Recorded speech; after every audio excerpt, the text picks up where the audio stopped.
আলোচনা করতে চাই বাংলাদেশ ক্রিকেট বোর্ডের নতুন অধ্যায় নিয়ে।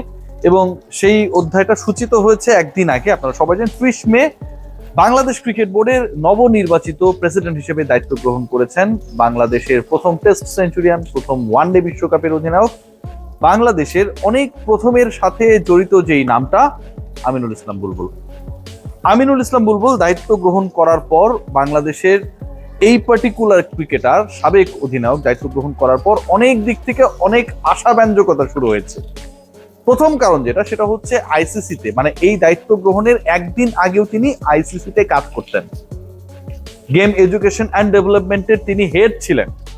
এশিয়া অঞ্চলে হিউজ এক্সপেরিয়েন্স, আফগানিস্তানের পুরো ক্রিকেট কাঠামো বদলে দেবার কারিগর। এর বাইরে আপকামিং যে নেশনস গুলো রয়েছে, যেমন আপনি বলতে পারেন নেপালের কথা, আপনি বলতে পারেন ইউএইর কথা, আপনি বলতে পারেন ওমানের কথা, যে দেশগুলো আসলে ক্রিকেটিং নেশনস হিসেবে নিজেদের আত্মপরিচয় বিল্ড আপের চেষ্টা করছে, প্রত্যেকটা জায়গায় আমিনুল ইসলাম বুলবুলের কিন্তু একটা রোল ছিল। সেই মানুষটা বাংলাদেশ ক্রিকেট বোর্ডের প্রেসিডেন্ট। স্বপ্ন অনেক বড়, সময়টা অনেক কম, এবং সেই অল্প সময়ে সবচেয়ে বেশি আলোচিত ইস্যু সাকিব আল হাসান। বাংলাদেশ থেকে কাইন্ড অফ নির্বাসিত আমরা বলতে পারি। সাকিব আল হাসান বাংলাদেশের ক্রিকেট থেকে অলমোস্ট নির্বাসিত। যেই সাকিব আল হাসান বাংলাদেশ ক্রিকেট থেকে নির্বাচিত হবার পর তার বোলিং অ্যাকশন নিয়েও প্রশ্ন উঠলো। সেখানটায় মোটামুটি একটা চ্যালেঞ্জ গ্রহণ করে থার্ড টাইম পরীক্ষা দিয়ে তিনি পাস করলেন।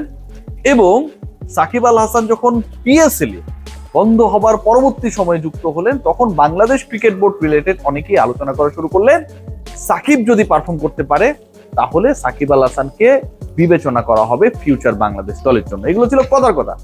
কিন্তু আমিনুল ইসলাম বুলবুল তিনি বলছেন সাকিবের যদি পারফরমেন্স থাকে এবং ফিটনেস ওকে থাকে, আপাতত যেটা বলেছেন, তাহলে সাকিবকে বিবেচনা না করার কোনো কারণ নেই।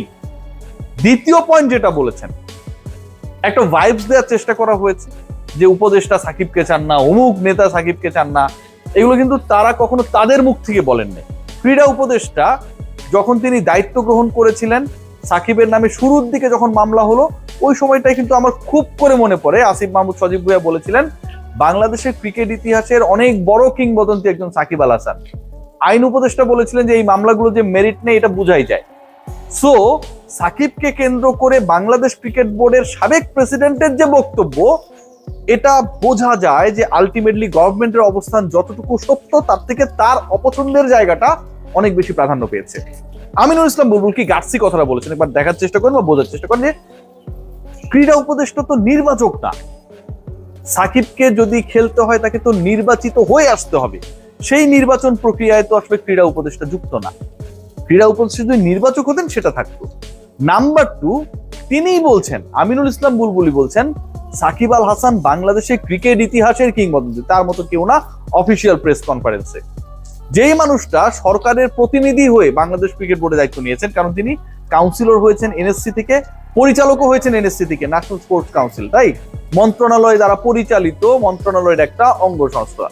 সেখান থেকে নির্বাচিত আমিনুল ইসলাম বুলবুল যখন আলোচিত সাকিব আল হাসানকে কিংবদন্তি আখ্যা দেন, আলোচিত সাকিব আল হাসানকে নির্বাচন প্রক্রিয়ায় আনার কথা বলেন, আলোচিত সাকিব আল হাসানের ফিটনেস এন্ড পারফরমেন্সটা যেন ভালো থাকে সেই আশাবাদটা ব্যক্ত করেন, এটা একটা ভালো ভাইবস দেয়। দেখুন 3 মাস তিনি কাজ করবেন, হয়তো 4 মাস, হয়তো 5 মাস, 2 মাসও হতে পারে, কিন্তু আমিনুল ইসলাম বুলবুল এই জায়গাটা এসছেন তার একটা ফুটপ্রিন্ট ক্রিয়েট করার জন্য। অল্প সময়ের মধ্যেও যে অনেক কিছু করা সম্ভব, বদলে দেওয়া সম্ভব, ভাবনার জগতে, চিন্তার জগতের যে পরিবর্তনগুলো বাংলাদেশের ক্রিকেটে অন্য একটা পর্যায়ে নিয়ে যেতে পারে, সেই ব্যাপারগুলো আমিনুল ইসলাম বুলবুল আলটিমেটলি আমার কাছে মনে হয় এখানটায় বাস্তবায়ন করতে চান। খেয়াল করে দেখবেন খুব ইন্টারেস্টিং একটা পয়েন্ট এখানটায়। আমিনুল ইসলাম বুলবুল দায়িত্ব নেওয়ার পর যারা সাকিব ফ্যান রয়েছেন, যারা সাকিবকে বিট করেন, অথবা যারা সাকিব রিলেটেড নিউজগুলো আসলে দর্শকদের কাছে পৌঁছে দিতে পারেন, তাদের মধ্যে আমি যেহেতু প্রত্যেকটা কমিউনিটির সাথে জড়িত, একটা কিন্তু আশার সঞ্চার হয়েছে যে তিনি চাপাবাজি করে কোনো কিছু বলবেন না, বলার জন্য কোনো কিছু বলবেন না। সরকারের সাথে, উপদেষ্টার সাথে, এনএসসির সাথে যদি আর্গুমেন্ট করারও প্রয়োজন পড়ে, ওইখানটায় গিয়ে যদি লজিক্যাল ডিসকাশনের প্রয়োজন পড়ে, আমিনুল ইসলাম বুলবুল সেটা করবেন।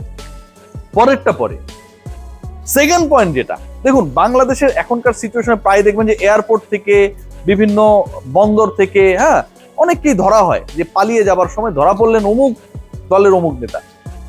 সাকিবও কিন্তু কোন একটা দলের এমপি না ছিলেন, সেই সাকিব আল হাসান যিনি বাংলাদেশে ঢুকতে চান, আসতে চান। পার্থক্যের জায়গাটাকে বোঝার চেষ্টা করুন। অন্যরা যখন সবাই ভেগে যাচ্ছেন, জীবন বাঁচানোর চিন্তা করছেন, সেই সাকিব আল হাসান বাংলাদেশে আসতে চান। কেন আসতে চান? বাংলাদেশের হয়ে খেলতে চান, আবারও জাতীয় দলের জার্সি গায়ে জড়াতে চান। এই যে বাংলাদেশ দলটার এখনকার সিচুয়েশন, মিডল অর্ডার বলে কোনো কিছু নেই। আমরা কোনো বাহাতি স্পিনার ছাড়াই খেলছি পাকিস্তানের বিপক্ষে।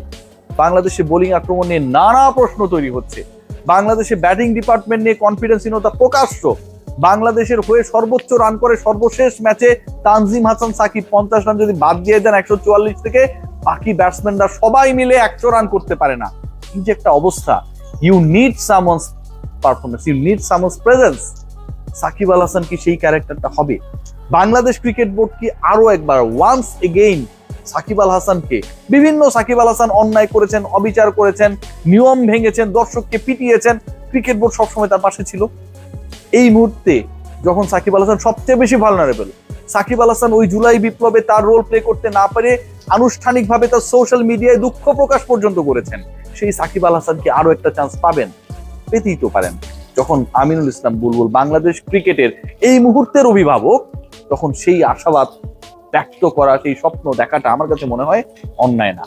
বুলবুল ভাই যদি এই কাজটা করে দিতে পারেন, বাংলাদেশের ক্রিকেট, বাংলাদেশের ক্রিকেট জনতা, বাংলাদেশের fan, Shakib hater, Shakib lovers, যেই হোক না কেন ভাই, end of the day Bulbul ভাইকে সত্যিকার অর্থে হয়তো তিনি 4-5 মাস পর, 3 মাস পর দায়িত্ব ছেড়ে তার আগের কাজে ফিরে যাবেন, আকাশে তুলে রাখবে। সবাই ভালো থাকবেন।